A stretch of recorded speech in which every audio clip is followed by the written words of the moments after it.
ذاکر عباسی فاضل جامع Banuri town Karachi channel کو subscribe کریں۔ رفتی ہمارا یہ درس قرآن کا سلسلہ ہے، تو اس لیے گزارش یہ ہے کہ آپ حضرات سے کہ مکمل توجہ کے ساتھ، انہماک کے ساتھ اور عمل کی نیت کے ساتھ سنیں۔ دین کی بات جب بھی سنی جائے تو یہ مت سوچا کریں کہ بات کرنے والا کون ہے، بلکہ یہ سوچیں کہ کیا بات کر رہا ہے اور اس بات پر مجھے کتنا عمل کرنا چاہیے اور کیسے عمل کرنا چاہیے۔ اس لیے مکمل توجہ کی ضرورت ہے۔ یہ جو آیت مبارکہ میں نے آپ کے سامنے پڑھی ہے، اس آیت مبارکہ کے اندر اللہ تبارک و تعالی نے اپنی اولاد کی دینی اور اصلاحی تربیت کرنے کے ساتھ ساتھ اپنی اولاد کو آگ سے بچانے کا حکم دیا ہے۔ یا ایھا الذین آمنوا قوا انفسکم واہلیکم نارا، اے ایمان والو اپنے آپ کو اور اپنے اہل و عیال کو، اہلیکم، اہل و عیال میں اولاد بھی آ جاتی ہے، بیوی بچے بھی آ جاتے ہیں۔ اپنے آپ کو اور اپنے اہل و عیال کو آگ سے بچاؤ۔ کس سے بچاؤ جی؟ اگر آپ مکمل توجہ کے ساتھ بات کو سنیں گے تو ہر ایک سوال کا جواب آپ کو قرآنی آیت ہی کے اندر مل جائے گا، مجھے سمجھانے کی ضرورت بھی نہیں پڑے گی۔ لیکن توجہ نہیں ہوگی تو پھر بات آپ کے سر کے اوپر سے گزرتی جائے گی۔ اس آیت مبارکہ کے اندر دو تین باتیں بڑی قابل غور ہیں۔ پہلی بات اس آیت مبارکہ کے اندر یہ بیان فرمائی گئی ہے کہ تمہارا اپنا ذاتی عمل نجات کے لیے کافی نہیں ہے۔ خود آتے ہو، نماز پڑھتے ہو، خود اپنی ذات میں بڑے نمازی ہو، اپنی ذات میں بڑے حاجی ہو، اپنی ذات میں بڑے متقی و پرہیزگار ہو، لیکن تمہارے گھر میں تمہارے اہل و عیال اگر دین پر نہیں، وہ نماز روزے کے پابند نہیں، تو تمہاری نجات نہیں ہوگی۔ اس لیے فرمایا قوا انفسکم، اپنے آپ کو اور اپنے اہل و عیال کو آگ سے بچاؤ۔ حدیث مبارکہ کے اندر نبی علیہ الصلوۃ والسلام نے فرمایا الا کلکم راع وکلکم مسئول عن رعیتہ، کہ تم میں سے ہر ایک شخص نگہبان ہے، ذمہ دار ہے، سربراہ ہے، اور کل روز محشر تم سے تمہاری ماتحتی کے متعلق پوچھا جائے گا۔ اور ماتحتوں میں جہاں جونیئرز آتے ہیں، جہاں آپ کے عزیز و اقارب اور رشتہ دار اور پڑوسی شامل ہیں، وہاں ماتحتوں میں اہل و عیال یعنی آل اور اولاد بھی بدرجہ اتم شامل ہوتے ہیں۔ اس لیے کہ فرمایا گیا کہ تمہارا یہ اپنا ذاتی عمل تمہاری نجات کے لیے کافی نہیں ہے جب تک کہ تم اپنے اہل و عیال کو، اپنی اولاد کو دین پر نہیں لے کے آتے۔ اور اگر تم خود عمل کرو گے، خود نیک اعمال کرو گے، اعمال صالحہ کرو گے، نماز روزے کی پابندی کرو گے، لیکن اپنے بیوی بچوں کو اگر دین پر نہیں لے کے آؤ گے، اپنی اولاد کی اگر دینی اور اصلاحی تربیت نہیں کرو گے، تو کل روز محشر تم سے تمہاری بیوی بچوں کے متعلق بھی پوچھ گچھ ہوگی۔ اور پھر دوسری بات، والدین کہتے ہیں نا، آپ نے بھی سنا ہوگا کہ جی کیا کریں جی، ہم بڑی کوشش کرتے ہیں جی اپنی اولاد کو دین پر لانے کے لیے، راہ راست پر لانے کے لیے، لیکن اولاد ہے کہ وہ راہ راست پر نہیں آ رہی۔ تو اللہ تبارک و تعالی نے اگلا لفظ جو استعمال فرمایا وہ ہے نارا، آگ سے بچاؤ۔ کس سے بچاؤ؟ سارے بولیں، آگ سے۔ اب آپ مجھے بتائیے، آگ جل رہی ہو، آگ کے شعلے بھڑک رہے ہوں، آپ کا چھوٹا سا معصوم بچہ آگ کے شعلوں کو، آگ کے انگاروں کو پھول سمجھ کر، کھلونا سمجھ کر اس کی طرف بڑھ رہا ہو، تو کیا آپ دور سے بیٹھ کے بس نصیحتیں ہی کریں گے کہ بیٹا آگ کے قریب مت جانا، یہ آگ ہے، جل جاؤ گے، بیٹا آگ کے شعلے کو اپنے ہاتھ میں نہیں لینا، آگ کے انگارے کو اپنے ہاتھ میں نہیں لینا؟ آپ زبانی جمع خرچ پر اکتفا نہیں کریں گے، بلکہ کیا ہو جائیں گے؟ آپ بے چین ہو جائیں گے، آپ مضطرب ہو جائیں گے، آپ کی نیندیں اڑ جائیں گی، آپ کا چین و سکون تباہ و برباد ہو جائے گا، آپ اٹھیں گے، بھاگیں گے اور اپنے بچے کو پکڑ کر آگ سے دور کریں گے۔ تو اس نعرہ کے الفاظ میں، اس نارن کے لفظ کے اندر اللہ تبارک و تعالی نے آگ کا لفظ استعمال کر کے مجھے اور آپ کو سمجھا دیا ہے کہ کیا تم اپنی اولاد کو دین پر لانے کے لیے اسی طرح کوشش کرتے ہو جس طرح کہ آگ سے بچانے کی کوشش کر رہے ہو، جس طرح سے اپنے بچے کو آگ سے بچانے کی کوشش کرتے ہو؟ اگر تمہاری یہ کوشش ہے اور اس طرح کی کوشش ہے، اس طرح کی جد و جہد ہے، تو پھر تو تمہاری نجات ہے، پھر تو تم بری و ذمہ ہو، پھر تو تم نے اپنی ذمہ داری پوری کر لی۔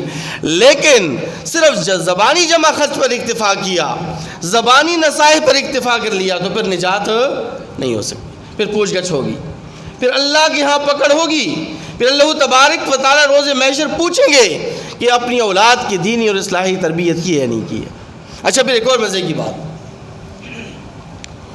والدین کہتے ہیں اور اکثر لوگ یہ بہانہ بھی بناتے ہیں اور یہ عذر بھی پیش کرتے ہیں، بلکہ دلیل پیش کرتے ہیں، کہتے ہیں جی دیکھیں نا، نوح علیہ السلام کا بیٹا کنعان، وہ بھی تو ایمان نہیں لایا، اللہ کے نبی کا بیٹا ہے، نوح علیہ السلام نے کتنی محنت کی، کتنی جد و جہد کی، کتنی کوشش کی، لیکن وہ دین پر نہیں آیا اور طوفان نوح کے اندر غرق ہو گیا۔ لوگ کہتے نہیں کہتے؟ یہ دلیل سراسر غلط ہے، یہ دلیل سراسر غلط ہے۔ کیوں غلط ہے؟ اس لیے کہ پہلی بات یہ ہے کہ نوح علیہ السلام نے اپنے بیٹے کو دین پر لانے کے لیے 900 سال کم و بیش کوشش کی ہے۔ کتنی کوشش کی ہے؟ یعنی 50 سال ہم ان کے لگا دیتے کہ 50 سال کی عمر میں نے شادی کی ہوگی، چلو زیادہ نہیں تو، ویسے تو عام طور پر بندہ 25-30 سال کی عمر میں شادی کر لیتا ہے، لیکن چلو 50 سال نکال لو، 950 سال عمر تھی حضرت نوح علیہ السلام کی۔ 900 سال تک حضرت نوح علیہ السلام نے اپنے بیٹے کے لیے کوشش کی، 900 سال تک اپنے بچے کو دین کی طرف بلاتے رہے، 900 سال انہوں نے جد و جہد کی۔ 900 سال کے بعد پھر بیٹا اگر اس کے مقدر میں ہدایت نہیں تھی تو اب نوح علیہ السلام ذمہ دار نہیں ہے۔ تو کیا ہم بھی اپنی اولاد کو دین پر لانے کے لیے اتنی کوشش کرتے ہیں؟ یعنی ہماری اپنی عمر کا اتنا حصہ، جتنا حصہ نوح علیہ السلام نے لگایا، کیا اتنا حصہ اپنی اولاد کو دین پر لانے کے لیے کوشش اور جد و جہد کرتے ہوئے نظر آتے ہیں؟ ہرگز نظر نہیں آتے۔ تو اس لیے میرے مسلمان بھائیوں، یہ آیت مبارکہ ہمیں بتلا رہی ہے، سمجھا رہی ہے کہ اپنی آپ کو اور اپنی اولاد کو جہنم کی آگ سے بچاؤ، اور اسی طرح بچاؤ جس طرح کہ دنیا کے اندر کوئی آگ جل رہی ہو، اس آگ کی طرف تمہارا بچہ لپک رہا ہو اور تم بے چین ہو جاؤ، تم مضطرب ہو جاتے ہو، تمہاری نیندیں اڑ جاتی ہیں، تمہارا آرام و سکون اور تباہ و برباد ہو جاتا ہے۔ تو اسی طرح جب تم دیکھو کہ میرا بچہ بے دین ہو رہا ہے، میرا بچہ، میرا بیٹا، میری بیٹی غلط سوسائٹی میں جا رہی ہے، میرے بچے کی دینی اور اصلاحی تربیت نہیں ہو رہی، تو آپ کی نیند اڑ جانی چاہیے، راتوں کی نیند حرام ہو جانی چاہیے، آپ مضطرب ہو جانے چاہیے، آپ بے چین ہو جائیں، اور اپنے آپ کو اور اپنی اولاد کو دین پر لانے کے لیے اسی طرح جد و جہد کرتے نظر آئیں، پھر تو بات ہے۔ اچھا، دوسری بات، نبی علیہ السلام نے فرمایا کہ اپنی اولاد کی بچپن سے تربیت کرو، اور ایسی تربیت کرو کہ یہ بچے، یہ آپ کی اولاد بڑے ہو کر آپ کے سروں پر سوار نہ ہو جائیں۔ آج والدین شکوہ گناہ ہیں، والدین کہتے ہیں جی بچے سروں پر سوار ہو گئے، جی نافرمان ہو گئے، جی اولاد بات مانتی نہیں ہے، بات سنتی نہیں ہے۔ اللہ تعالیٰ کی ایک سنت یاد رکھیے، بڑی اہم بات، قابل غور بات۔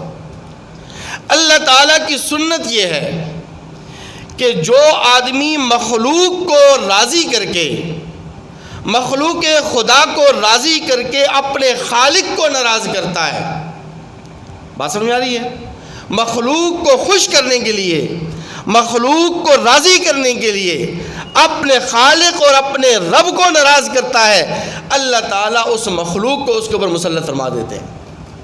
یہ اللہ تعالیٰ کی سنت ہے، اور قرآن کہتا ہے وَلَن تَجِدَ لِسُنَّتِ اللَّهِ تَبْدِيلًا، وَلَن تَجِدَ لِسُنَّةِ اللَّهِ تَحْوِيلًا، یہ اللہ کی سنت کبھی بھی نہیں بدلتی۔ اللہ کی سنت، ہماری تو پالیسیاں بدل جاتی ہیں نا، حکمرانوں کی پالیسیاں بھی بدل جاتی ہیں، ہاں جی، اداروں کی پالیسیاں بھی وقت فوقت تبدیل ہو جاتی ہیں، لیکن اللہ کی پالیسی میں کوئی تبدیلی نہیں ہوتی۔ اللہ کی سنت، اللہ کا قانون، یہ پتھر پر لکیر ہے۔ تو اللہ تعالیٰ کی سنت یہ ہے کہ جس مخلوق کو راضی کر کے، جس مخلوق کو خوش کر کے اللہ کو ناراض کیا جاتا ہے، اپنے خالق کو ناراض کیا جاتا ہے، اللہ تعالیٰ اسی مخلوق کو اس کے اوپر مسلط فرما دیتے ہیں۔ آج ہوتا یہ ہے، اولاد سروں پر سوار اس لیے ہے، اولاد نافرمان اس لیے ہے کہ ہم نے اپنی اولاد کو خوش کرنے کے لیے اس کی ہر جائز اور ناجائز خواہش پوری کر دی۔ اپنی اولاد کو، اہل و عیال کو، بیوی بچوں کے تابناک مستقبل کے لیے حلال اور حرام کی تمیز ہم نے ختم کر دی۔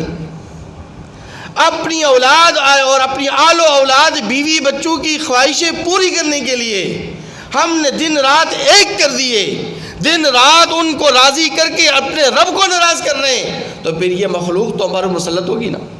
اور بعین ہی یہی صورتحال عورتوں کی بھی ہے کہ ہم اپنی بیویوں کو خوش کرنے کے لیے، اپنی بیوی کو خوش کرنے کے لیے، اس کے ہر جائز اور ناجائز مطالبے کو پورا کرنے کے لیے اپنے رب کو ناراض کر دیتے ہیں، اللہ کو ناراض کر دیتے ہیں، تو پھر بیوی سر پر بیٹھ جاتی ہے، سر پر مسلط ہو جاتی ہے، پھر شکوہ کرتے ہیں کہ بیوی نافرمان ہو گئی، بیوی میری حاکم بن گئی، حالانکہ اللہ تعالیٰ نے الرجال قوامون علی النساء، مردوں کو عورتوں پر حکمران بنایا ہے۔ لیکن آج عورت حکمرانی اس لیے کر رہی ہے، آج بیوی خاوند کے سر پر اس لیے سوار ہے، آج بیوی نافرمان اس لیے ہے کہ ہم نے بیوی کو خوش کرنے کے لیے اس کی ہر جائز اور ناجائز خواہش پوری کر کی اور اللہ کو ناراض کر دیا، تو اب اللہ تبارک و تعالیٰ اس بیوی کو ہمارے اوپر مسلط فرما دیا۔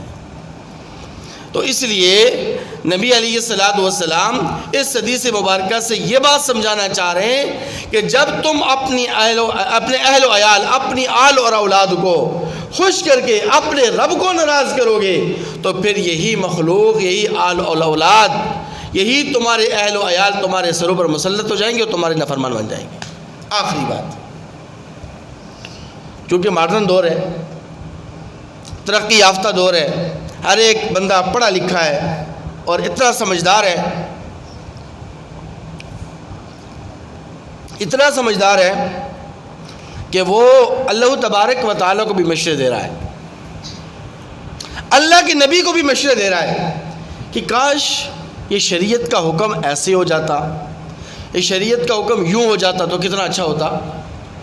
پھر لوگ کہتے ہیں اللہ کے احکامات کو، نبی علیہ السلام کی سنتوں کو نظر انداز کر کے کہتے ہیں کہ دیکھیں وہ تو بہت پرانے زمانے کی بات ہے نا، وہ تو 14 صدی پرانے زمانے کی بات ہے، اب 14 صدیاں گزر گئیں، ماڈرن زمانہ ہے، دنیا آسمانوں پر پہنچ چکی ہے، اب ہم وہ تعلیمات، وہ تربیت، اس انداز کی تربیت کیسے کریں اپنی اولاد کی جس انداز سے آج سے 14.5 سال پہلے کی جا رہی تھی۔ تو اس کا نتیجہ تو آپ نے خود دیکھ لیا نا کہ ہم نے اللہ کے احکامات کو نظر انداز کیا، شریعت مطہرہ، اپنے آقا محمد عربی صلی اللہ علیہ وسلم کے طور طریقوں کو اور ان کا انداز تربیت ہم نے نظر انداز کیا، تو اس کا نتیجہ ہماری آنکھوں کے سامنے ہے کہ آج ہماری اولاد ہمارے ہاتھوں سے نکلتی چلی جا رہی ہے۔ نبی علیہ السلام فرما رہے ہیں مروا اولادکم بالصلاۃ وهم ابناء 7 سنین، کہ جب تمہاری اولاد چاہے بیٹا ہو یا بیٹی ہو، اس کی عمر 7 سال کو پہنچ جائے تو اس کو نماز کا حکم دو۔ ہم کہتے ہیں نہیں جی ابھی چھوٹا بچہ ہے، معصوم بچہ ہے، 7 سال کی عمر میں کیسے نماز پڑھائیں اس کو۔ وَاضْرِبُوهُمْ وَهُمْ أَبْنَاءُ 10 سنین، کہ جب تمہاری بیٹا یا بیٹی کی عمر 10 سال کی عمر کو پہنچ جائے، ان کی عمر 10 سال ہو جائے تو نماز نہ پڑھنے پر ان کو سزا دو، ان کو ہلکی مار مارو۔ لیکن کہتے نہیں جی اس دور میں اولاد کو ماریں گے، اولاد پر سختی کریں گے، اولاد نافرمان ہو جائے گی۔ کہتے نہیں کہتے وَفَرِّقُوا بَيْنَهُمْ فِي الْمَضَاجِعِ، اور جو ہی آپ کی اولاد، بیٹا بیٹی 10 سال کی عمر کو پہنچ جائیں، بلوغت کی دہلیز پر قدم رکھیں، تو ان کا بستر الگ کر دو، اور میں تو اس سے بڑھ کر کہتا ہوں کہ اس دور میں کمرہ بھی الگ کر دو بھائی، بہت پرفتن دور ہے۔ خدا کی قسم ایسے ایسے واقعات سننے کو اور دیکھنے کو مل رہے ہیں اخبار اور جرائد اور رسائل کے ذریعے سے کہ انسان تصور بھی نہیں کر سکتا، انسان کی عقل جواب دے جاتی ہے کہ کیسا پرفتن دور ہے۔ اس لیے نبی علیہ السلام نے آج سے 1450 سال پہلے جو حکم اور جو تعلیم ارشاد فرمائی اس میں بڑی حکمتیں تھیں، وہ حکمتیں آج ہمیں سمجھ میں آ رہی ہیں کہ نبی علیہ السلام نے کیوں فرمایا تھا کہ 10 سال کی عمر میں اپنے بچوں کا بستر الگ کر دو، اور میں کہہ رہا ہوں کہ کمرے الگ کر دو۔ یہ جو موبائل سیل فون ہے نا، اس موبائل سیل فون نے انسانوں کی طبیعت میں، انسانوں کے مزاج میں ایسی تبدیلیاں پیدا کر دی ہیں اور ایسی فحاشی اور عریانی اور ایسی وہ گندگی بھر دی ہے دل و دماغ کے اندر کہ ہم اس کا تصور بھی نہیں کر سکتے۔ اس موبائل فون کے آنے کے بعد ہم نے سنا، ہم نے دیکھا، ہم نے مشاہدہ کیا، اخبار و جرائد و رسائل کے ذریعے سے پتہ چلا کہ بھائی نے بہن کے ساتھ منہ کالا کر دیا ہے۔ سنا نہیں سنا آپ نے؟ ہم نے تو بہت سنا ہے۔ کیوں؟ اسی موبائل فون کے ذریعے سے۔ میں آپ کو یہ بات ہرگز نہیں کہہ سکتا کہ آپ اپنے بچوں کو اسکرین سے بالکل دور کر دیں، کیونکہ اگر آپ بچوں کو اسکرین سے دور کریں گے تو بچوں میں اور زیادہ جستجو پیدا ہو جائے گی، پھر بچے اور زیادہ ضد کریں گے، ان کے دلوں میں اور زیادہ وساوس پیدا ہوں گے۔ اسکرین کے سامنے بچوں کا جو وقت ہے وہ محدود کر دیں، اور حتی الامکان کوشش کریں کہ بچپن میں بلوغت کی عمر تک کم از کم ان کو اسکرین سے دور رکھیں، ان چیزوں سے بچائیں ان کو، لیکن بالکل دور نہیں کریں۔ بالکل دور کریں گے بچے اور زیادہ ان کے دلوں میں وساوس پیدا ہوں گے، اور زیادہ جستجو کے دل میں اندر پیدا ہو جائے گی۔ لیکن مثبت چیزیں، اس موبائل فون کو مثبت انداز کے اندر استعمال کریں، دین اسلام کی اشاعت کے لیے اسے استعمال کریں۔ کل پرسوں ہمارا واٹس ایپ ایک پروگرام تھا، پروگرام حی الفلاح۔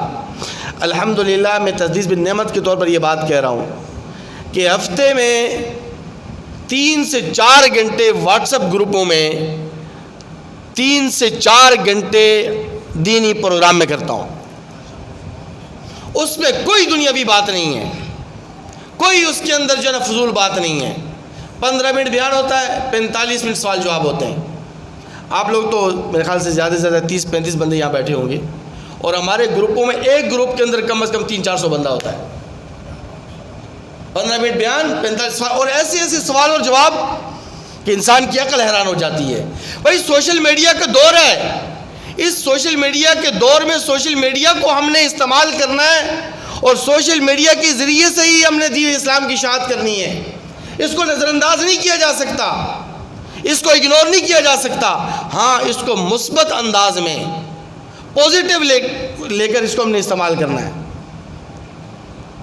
تو میرے بھائیوں، کل ہمارا جو پروگرام تھا، پرسوں پیر والے دن، امریکہ سے ہمارے ایک مہمان تھے، انہوں نے کہا کہ ہمارے پاس جو بچے آتے ہیں ہم ان سے پوچھتے ہیں کہ آپ اسکرین کے سامنے کتنا وقت گزارتے ہیں، تو وہ کہتے ہیں کہ ہم 4 سے 5 گھنٹے موبائل فون اور سیل فون کو دیتے ہیں۔ کتنے گھنٹے جی؟ 4 سے 5 گھنٹے۔ اب آپ مجھے بتائیں کہ جو بچہ 4 سے 5 گھنٹہ سیل فون کو دے، موبائل فون کو دے، اس پہ کارٹون دیکھے، ویڈیوز، گیم دیکھے، دوسری چیزیں دیکھے، تو اس کی کیا تربیت ہونی ہے؟ اس لیے وقت محدود کریں، شیڈول بنائیں اپنے بچوں کا، اور اپنے بچوں کی تربیت کے لیے ان کو وقت دیں۔ آپ کے بچوں کی تربیت ماحول نہیں کرے گا، معاشرہ نہیں کرے گا، آپ کے بچوں کی تربیت آپ خود کریں گے، اور اسی انداز سے کریں گے جس انداز سے نبی علیہ السلام نے فرمایا ہے کہ 7 سال کی عمر میں ان کی دینی اور اصلاحی تربیت شروع کر دو، اور بچہ جو ہی پیدا ہونے کے بعد بولنے لگے اس کو اللہ اللہ سکھلاؤ۔ نبی علیہ السلام کی حدیث مبارکہ، بات کو ختم کر رہا ہوں میں، نبی علیہ السلام نے فرمایا کہ جب بچہ بولنے لگ جائے اور بولنے کی عمر تک پہنچ جائے اور سب سے پہلے اس کی زبان سے اللہ نکلے، کیا نکلے جی؟ اللہ نکلے، تو اس کی زبان سے اللہ کا لفظ نکلتے ہی اس کے والدین کے سارے صغیرہ کبیرہ گناہوں کو اللہ تعالیٰ معاف فرما دیتے ہیں۔ آج ہم بچے کو کیا سکھاتے ہیں؟ آپ یقین سے بتائیے، دل پہ ہاتھ رکھ کے بتائیے۔ بچہ جب بولنے لگتا ہے ممی ڈیڈی سے سکھاتے ہیں، گڈ مارننگ گڈ نائٹ سے سکھاتے ہیں۔ انگلش میڈیم میں اسے داخل کرواتے ہیں، کروائیں، انگلش بھی سکھلائیں آپ اس کو، اور انگلش کی اصطلاحات بھی آپ اسے سکھلائیں، لیکن سب سے پہلے اللہ کا نام سکھلائیں، کیونکہ آپ مسلمان ہیں اور اللہ کو ماننے والے ہیں۔ نبی علیہ السلام کے ساتھ حضرت حسن رضی اللہ عنہ کھانا کھا رہے ہیں، تو ایک نوالا یہاں سے لیا، ایک یہاں سے لیا، ایک یہاں سے لیا، ایک یہاں سے لیا۔ نبی علیہ السلام نے فرمایا کخ کخ، تھوک دو تھوک دو۔ ایک حدیث مبارکہ، آپ صدقے کی کھجوریں کھا رہے تھے حضرت حسن رضی اللہ تعالیٰ عنہ، تو فرمایا کہ انا لا ناکل الصدقہ، کہ ہم صدقے کی کھجوریں نہیں کھاتے، تھوک دو اس کو۔ اور آپ جو یہ ایک جگہ سے نوالا، دوسری جگہ سے نوالا، تیسری جگہ سے نوالا، غلط بات ہے بیٹا، بری بات ہے۔ جب بھی کھاؤ تو اپنے سامنے سے کھاؤ۔ اب ہم ہوتے تو پتہ ہی کیا مشورہ دیتے کہ ابھی تو بچہ چھوٹا ہے، اس کو اگر ہم ٹوکیں گے روکیں گے بچہ احساس کمزوری کا شکار ہو جائے گا۔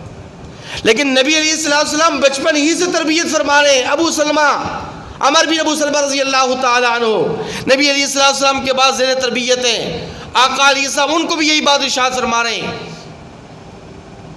کہ بیٹا جب بھی کھانا کھاؤ تو اپنے سامنے سے کھاؤ۔ یہ نبی علیہ السلام کا انداز تربیت ہے۔ اور پھر قرآن ساتھ یہ بھی کہتا ہے وَأْمُرْ أَهْلَكَ بِالصَّلَاةِ وَاسْتَبِرْ عَلَيْهَا، کہ آپ اپنے گھر والوں کو، اہل و عیال کو بھی نماز کا حکم دو، لیکن وَاسْتَبِرْ عَلَيْهَا، خود بھی اس پر کاربند رہو۔ والدین کی بات اپنی اولاد پر تب اثر کرتی ہے کہ جب والدین خود عمل کرتے ہیں۔ تو سب سے پہلے خود نماز پڑھیں، سب سے پہلے خود نماز کا اہتمام کریں، پھر اس کے بعد اپنی اولاد کو نماز کی طرف اور دین کی طرف لائیں، تو دیکھیں کیسے انقلاب برپا ہوتا ہے، دیکھیں بھی بچوں کی کیسی دین و اصلاحی تربیت ہوتی ہے۔ تو اس لیے یہ چند ایک باتیں تھیں اولاد کی تربیت کے متعلق جو آپ سے عرض کر دیں۔ انشاءاللہ العزیز اگر زندگی رہی تو آئندہ ہفتے مزید اس پر گفتگو کریں گے۔ اللہ تعالیٰ سے دعا ہے کہ اللہ تعالیٰ ہمیں عمل کرنے کی توفیق نصیب فرمائے۔